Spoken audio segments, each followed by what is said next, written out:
Assalamualaikum warahmatullahi wabarakatuh. Selamat datang di program Tanya Jawab Fikih. Tanya Jawab Fikih menjawab persoalan fikih sehari-hari.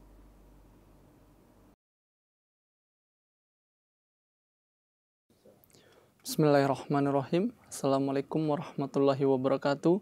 Pemirsa MTA yang dirahmati Allah, bagaimana kabar Anda? Semoga Allah Ta'ala senantiasa melimpahkan rahmat dan karunia-Nya kepada pemirsa. Amin Allahumma amin. Selamat datang kembali di program Tanya Jawab Fikih, menjawab persoalan fikih sehari-hari. Bersama saya Arif Abdul Hai. Selama 25 menit ke depan kita akan membahas pertanyaan-pertanyaan yang telah pemirsa kirimkan, tentunya berkenaan dengan fikih. Dan seperti biasa kita telah ditemani oleh Bapak narasumber kita, yaitu Bapak Maulana Saifullah Mubarak Ahmad Syahid, yang telah hadir bersama kita di studio. Kita akan sapa beliau dan kita akan langsung membahas pertanyaan-pertanyaan yang telah pemirsa kirimkan. Assalamualaikum Bapak. Waalaikumsalam. Sehat Bapak? Alhamdulillah. Di sini kita akan membahas beberapa pertanyaan cukup beragam yang mungkin seringkali kita jumpai dalam kehidupan sehari-hari, baik pemirsa di rumah juga begitu Pak. Untuk lebih jelasnya mari kita langsung pada pembahasan kita ya Bapak. Ya, pertanyaan pertama, ada perintah untuk berzikir setelah salat fardu 5 waktu. Namun jika terlupa lalu melaksanakan salat sunnah atau witir terlebih dahulu, maka apakah boleh berzikir setelah itu Pak? Ya. Bismillahirrahmanirrahim. Jazakumullah khairal jazaa. Pertanyaannya berkaitan dengan zikir ini, ada zikir yang ma'ruf ya, zikir yang kita kenal, zikir yang sudah biasa kita tahu, yang diajarkan juga oleh Rasulullah SAW. yakni setiap setelah sholat itu kita membaca 33 kali subhanallah, 33 kali alhamdulillah, dan 33 kali Allahu Akbar. Kemudian berkaitan dengan ini, di dalam hadis kita jumpai bahwa ada dua riwayat hadis berkaitan dengan zikir ini. Yang pertama, hadis yang meriwayatkan bahwa zikir yang tadi itu dibaca setiap setelah sholat fardu saja. Jadi setiap setelah sholat sholat 5 waktu saja. Kemudian ada hadis yang meriwayatkan bahwa zikir-zikir ini kita baca setiap setelah sholat. Apapun itu sholatnya, apakah itu sholat wajib, seperti sholat Jumat, seperti sholat Id dan sebagainya, ataupun sholat sunnah, sholat nafal, sunnah rawatib, atau sholat nafal, sunnah yang lainnya, itu juga membaca zikir setelah sholat itu. Dan ini ada dua riwayat berkaitan dengan itu. Namun berkaitan dengan kedua pendapat ini, bagi kita jemaat Ahmadiyah, bagi fikih Ahmadiyah, karena zikir ini adalah suatu ibadah kepada Allah Subhanahu wa taala, mengingat Allah Subhanahu wa taala, walaupun sebetulnya ada disunnahkan oleh Rasulullah SAW di setiap sholat fardu membaca zikir, tetapi tidak ada larangan juga untuk kita membaca zikir di kapanpun. Di kapanpun kita mengingat Allah Subhanahu wa taala, kita berzikir kepada Allah Subhanahu wa taala.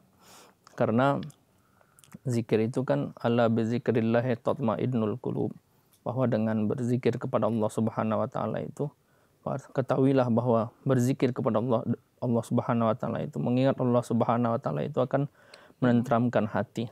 Jadi ketika seorang hamba mengingat Allah Subhanahu wa taala, mengingat kebesaran-kebesaran Allah Subhanahu wa taala melalui nama-nama atau sifat-sifat Allah Subhanahu wa taala, itu akan membuat hatinya tentram. Jadi silahkan saja kapan saja kita membaca zikir. Ini pertama.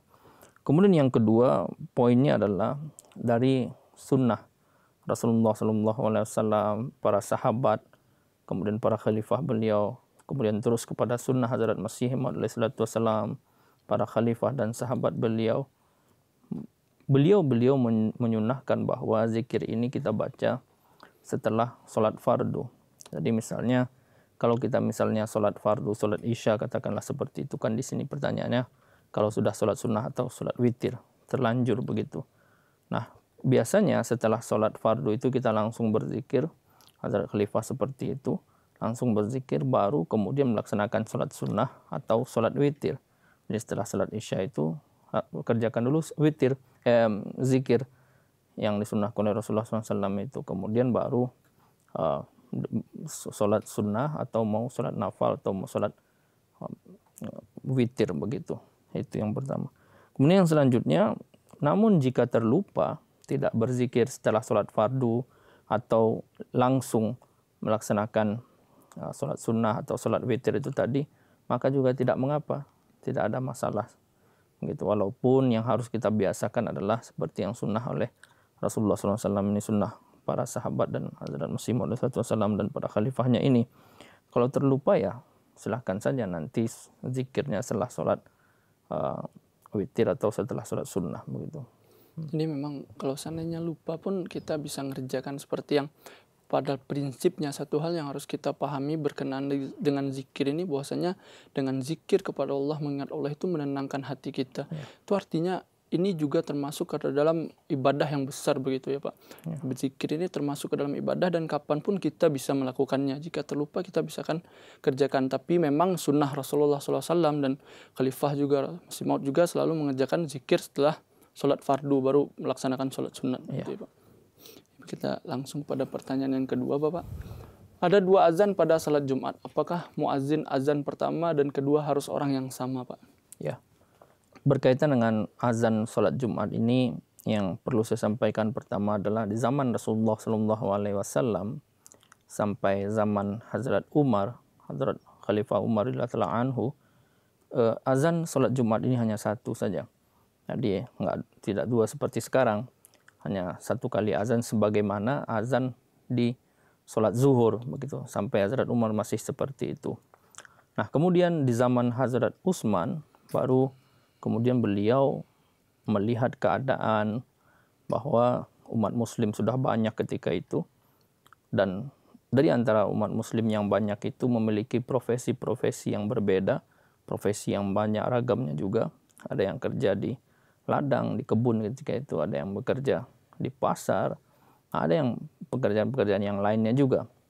Dan kita tahu di zaman itu kan tidak ada mikrofon, tidak ada speaker dan sebagainya.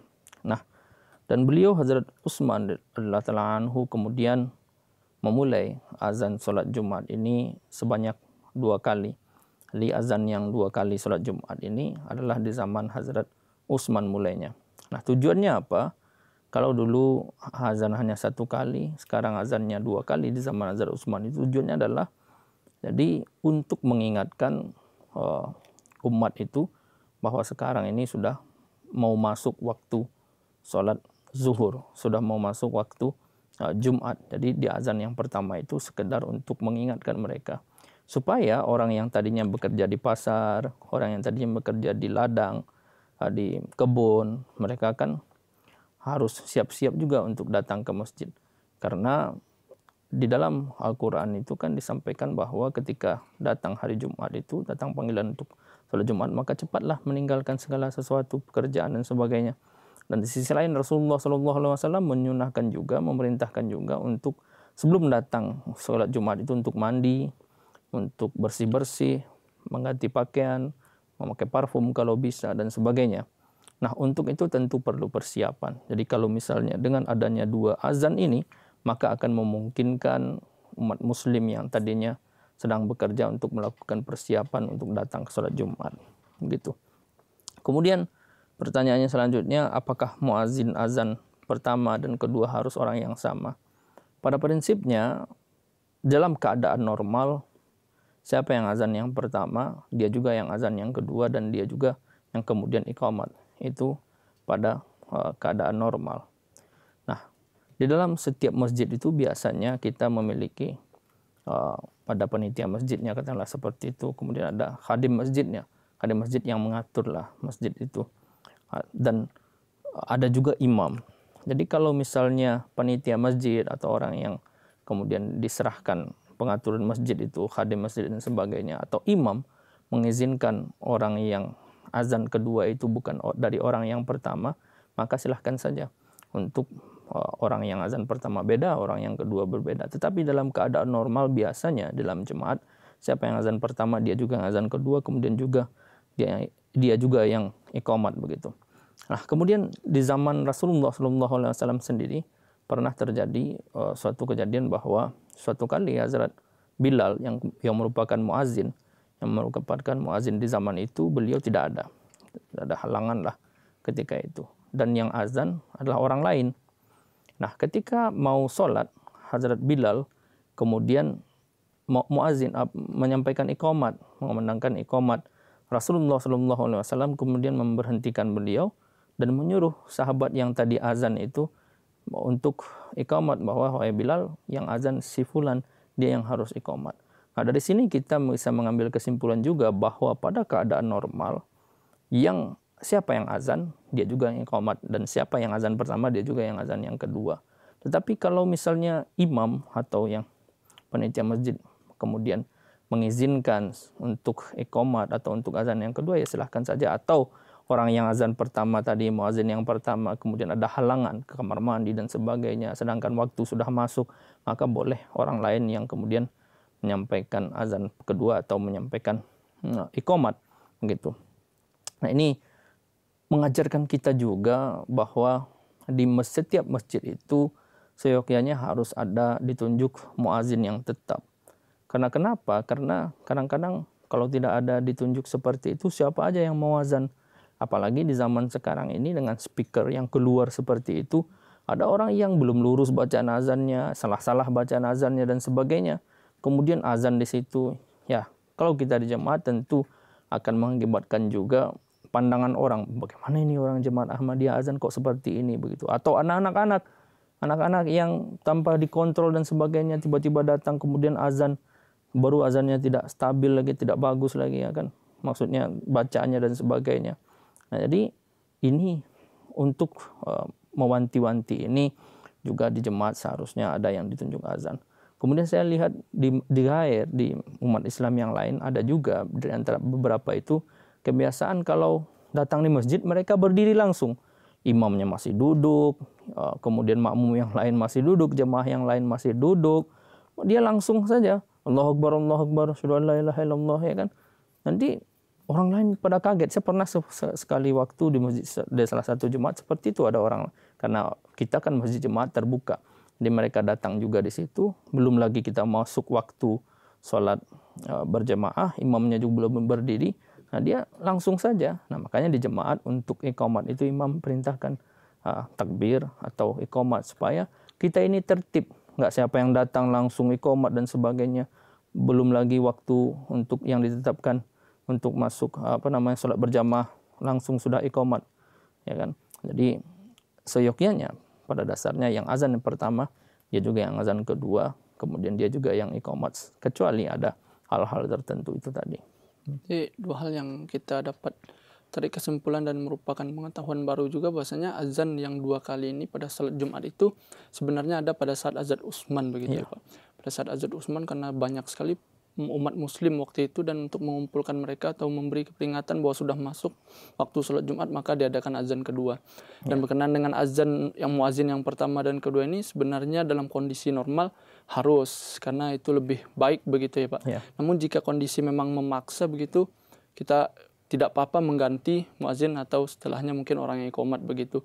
Dan memang kita lihat seperti yang Bapak sampaikan tadi, bahwasanya di Gair memang tidak ada yang memerintahkan. Artinya orang yang iqamat itu datang menyelonong dan maju ke depan itu langsung saja mereka membacakan. Sedapatnya kita di jemaat tidak begitu, karena semua sholat berjamaah itu harus atas perintah imam begitu, ya Pak. Jadi imamlah yang mengatur untuk memulai sholat atau memulai takbir begitu, ya Pak. Kayak kalau di jemaat sebagian besar sudah teratur lah ya. Kita sudah tahu lah anggota jemaat bahwa iqamat itu harus berdasarkan perintah imam. Dan saya ingat lagi kalau di Kadian itu kita sholat Jumat itu azan pertamanya biasanya 30 menit atau 45 menit sebelum azan yang kedua.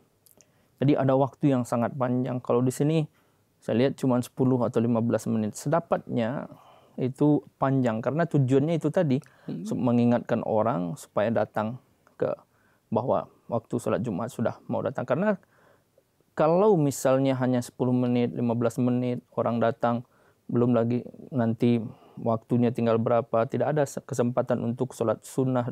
Karena sholat sunnahnya ada 4 rakaat juga.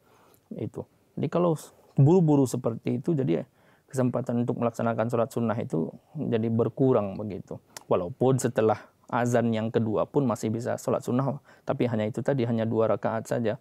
Karena kita sudah akan menyimak khutbah begitu. Itu. Kemudian yang tadi yang saya terlupa bahwa kadang-kadang nanti ada orang yang bertanya bahwa apakah ini tidak bid'ah? Karena kan di zaman Rasulullah SAW hanya satu azan. Kenapa di zaman Hazrat Utsman menjadi 2 azan? Ini kan buatan-buatannya Hazrat Utsman begitu. Nah ini yang perlu disampaikan juga, ini sama halnya dengan pertanyaan ketika sholat tarawih itu. Sholat tarawih yang seperti kita sekarang ini tidak ada di zaman Rasulullah SAW. Beliau sholat tarawih itu sendiri-sendiri dulu. Nah zaman Hazrat Umar baru beliau kemudian melihat umat muslim sholat di masjid, sholat malam di bulan Ramadan itu sendiri satu-satu, berkelompok-kelompok seperti itu. Akhirnya beliau mengumpulkan. Nah ini tidak bid'ah. Karena kenapa? Karena Rasulullah SAW pernah bersabda, alaikum bisunnati wa sunnati khulafai rasyidin wal mahdiyin. Jadi wajib atas kalian sunnahku, kemudian juga sunnah khalifah Rasyidin, kemudian juga khalifah Rasyidin yang mendapat petunjuk. Jadi sunnahnya para khalifah Rasulullah SAW itu sebenarnya seyogyanya adalah sunnah dari Rasulullah SAW juga. Jadi bukan bid'ah. Jadi apa yang dilakukan oleh Hazrat Utsman dengan menemukan azan yang kedua ini, memunculkan azan yang kedua ini bukanlah bid'ah gitu. Ya, Pak. Cukup jelas sekali, Pak. Kita langsung kepada pertanyaan yang ketiga, Pak, yaitu berkenaan dengan dalam keadaan tertentu atau mendesak saat di perjalanan boleh menyimpan Al-Quran atau buku dan ayat-ayat Al-Quran yang di bagasi motor, Pak. Mungkin di mobil juga kadang kita meletakkannya di bawah karena saking banyaknya barang, atau di tempat-tempat lain begitu, Ya. Pak. Ya, berkaitan dengan ini yang pertama harus diingat adalah di dalam Islam itu dalam mengerjakan apa saja ada konsep innamal a'malu binniyat. Jadi segala sesuatunya itu tergantung kepada niat. Itu di dalam hadisnya. Kemudian di dalam Al-Quran itu la yukallifullahu nafsan illa wusaha. Di Allah Subhanahu wa taala itu tidak membebankan segala sesuatunya itu kepada hamba di luar batas kemampuannya. Artinya Allah Subhanahu wa taala itu tidak ingin menyulitkan hambanya. Jadi kita beragama ini bukan untuk disulitkan, tetapi untuk faedah kita, untuk memberikan kemudahan kepada kita. Itu yang pertama, konsep yang harus kita ingat dulu. Jadi tadi tergantung kepada niatnya. Nah, adapun dengan menyimpan Al-Quran atau buku-buku atau buku catatan yang di dalamnya bertuliskan ayat Al-Quran di jok motor atau di tas atau di belakang mobil atau di mana saja, atau misalnya juga kita bawa tas kemudian di mall dan sebagainya, itu kita datang masuk mall, masuk ke kamar mandi, apakah lantas kita harus buka itu tas kemudian kita tinggalkan tasnya di luar? Kalau misalnya ada tempat penitipan tas ya sah-sah saja, tidak masalah. Tetapi kalau misalnya tidak ada, ya kan, kalau tinggalkan di luar bagaimana? Lebih tidak pantas lagi. Jadi kita ini di dalam Jemaat Ahmadiyah, kita dalam berfikih ini kita biasa ngambil jalan tengah. Itu kita tidak terlalu menyusah-nyusahkan, juga tidak terlalu memudah-mudahkan. Jadi kalau misalnya seseorang mengendarakan motor, kemudian ada Al-Quran atau ada kitab-kitab, buku-buku yang bertuliskan Al-Quran, tidak ada tempat lain, yang ada hanya jok motor misalnya. Ya silahkan saja taruh di jok motor, begitu. Begitu juga kalau membaca Al-Quran itu kita nggak boleh, kalau Al-Quran itu kan pada umumnya kita nggak boleh membelakangi Al-Quran. Tetapi kalau di dalam tas, ya otomatis taruhnya di belakang juga. Atau misalnya pernah juga saya sampaikan bahwa kalau misalnya orang datang dari suatu tempat, seperti dari Qadian. Dari Qadian itu banyak yang buat tafsir Kabir, tafsir Masih Maud dan sebagainya. Itu taruhnya di mana? Taruhnya di bagasi. Di bagasi itu taruhnya di bawah. Kita tahu bagasi itu dilempar-lempar, ya kan? Taruhnya di bawah lagi, bagian paling bawah, ya kan? Atau di mobil, taruhnya di belakang dan sebagainya. Nah, jadi kalau seperti itu tidak masalah. Begitu kalau kita taruh di jok motor dan sebagainya. Kalau memang tidak ada tempat lain, tetapi kalau ada tempat lain ya silahkan saja. Jadi enggak, kita ini dalam Islam tidak terlalu susah seperti itu. Begitu. Jadi memang balik lagi kepada niat ya, Pak. Ya. Dan keadaan-keadaan tadi, karena saya merasa bahwasanya fikih atau segala ketentuan itu didasarkan pada keadaan-keadaan. Ya. Yang paling sering adalah keadaan-keadaan terpaksa yang memang Islam itu memudahkan karena tidak ada paksaan dan tidak dibebani seseorang itu berdasarkan apa yang sesuai dengan kemampuannya, begitu ya, Pak. Jadi sah-sah saja meletakkan Al-Quran atau barang-barang yang lainnya di dalam Al-Quran itu ayat. Namun berkenan dengan menumpuk misalnya, Pak. Misalnya kita di rumah itu memiliki buku atau begitu, memang apakah harus kita meletakkan Al-Quran itu selalu paling atas atau boleh tertumpuk atau tidak sengaja sehingga tertumpuk begitu Pak? Ya kalau tidak tersengaja itu nggak masalah ya, tetapi kalau baiknya kalau ada Al-Quran dan buku-buku yang lain, Al-Quran yang paling atas kita taruh begitu. Jadi karena itu kan masih bisa kita usahakan, kecuali yang seperti jok motor tadi memang nggak bisa ya kan, mau taruh di mana lagi begitu. Jadi itu tadi tergantung kepada niat kita. Kita menaruh Al-Quran di jok motor dan sebagainya itu bukan untuk niat merendahkan Al-Quran, tetapi memang itu keadaannya. Tetapi kalau di rumah kita menumpuk Al-Quran, di atasnya buku dan sebagainya, itu kan masih bisa kita usahakan. Ya Al-Qurannya di atas buku-buku, kecuali di rak-rak begitu. Ada pembatasnya. Ini misalnya rak-rak buku itu di bagian tengah Al-Quran, di bagian atas buku-buku, ya tidak masalah karena sudah ada pembatas. Tetapi kalau taruh di meja kemudian menumpuk seperti itu, lebih baik untuk menghormati Al-Quran secara zahir. Jadi penghormatan secara zahir itu juga nanti akan melahirkan penghormatan secara batin terhadap Al-Quran itu sendiri. Jadi kalau seperti itu untuk penghormatan secara zahir kepada Al-Quran, kita taruh Al-Quran ini paling atas lah gitu. Ya, Pak, cukup jelas berkenaan dengan pertanyaan ini Pak. Kita masuk pada pertanyaan selanjutnya Pak.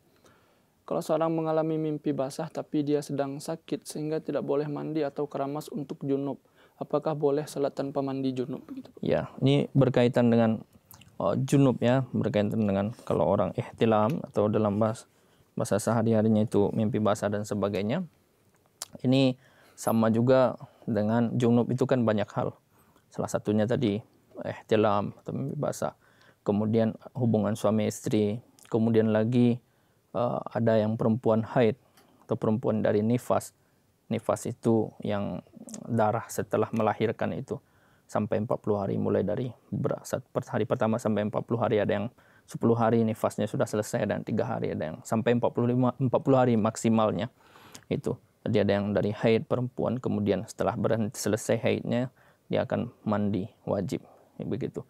Nah, jadi dalam keadaan-keadaan seperti ini di dalam Al-Quran disebutkan bahwa A'udzubillahi minasyaitonirrajim, ya ayyuhallazina amanu idza qumtum ilas shalah faghsilu wujuhakum aw adiyakum ilal marafiq wamsahu biru'usikum wa arjulakum ilal ka'bain.